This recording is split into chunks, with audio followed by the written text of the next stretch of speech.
Hello everyone, welcome to Q and Q exams. ఈ రోజు మనం ఇస్రో చరిత్రలోని ఒక మైలురాయిగా నిలిచిన బ్లూ బర్డ్ బ్లాక్ 2 అనే శాటిలైట్ గురించి చూద్దాము.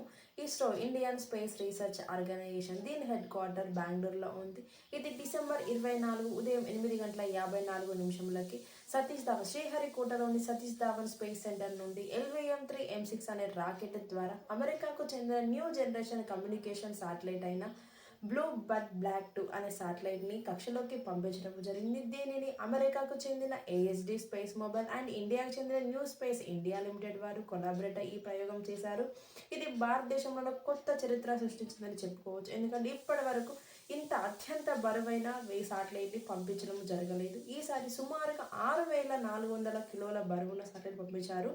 అందుకే దీని యొక్క ముఖ్య ఉద్దేశం everywhere everyone at all times, అంటే ప్రపంచంలో సుదూర ప్రాంతాలలో నివసించే వారికి, గ్రామీణ ప్రాంతాలలో ఉండేవారికి, సముద్ర తీర ప్రాంతాలలో ఉండేవారికి వీడియో షేర్ చేసేటప్పుడు ఎలాంటి సిగ్నల్ ఇష్యూ ఉండకుండా, నెట్వర్క్ ప్రాబ్లం అవ్వకుండా ఉండడం కోసం దీని యొక్క ముఖ్య ఉద్దేశం.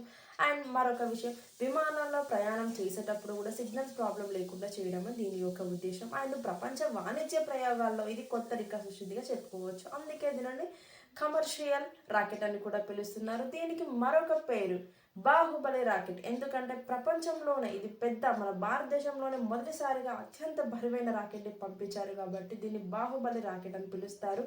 మరి ఈరోజు మీ క్వశ్చన్, ఈ ప్రజెంట్ ఇస్రో చైర్మన్ ఎవరు? కామెంట్ రూపంలో తెలియజేయండి. ఈ వీడియో మీకు నచ్చినట్లయితే లైక్ చేసి అండ్ షేర్ చేయండి, సబ్స్క్రైబ్ చేసుకోండి. లింక్ డిస్క్రిప్షన్లో ఉంటుంది. Thank you.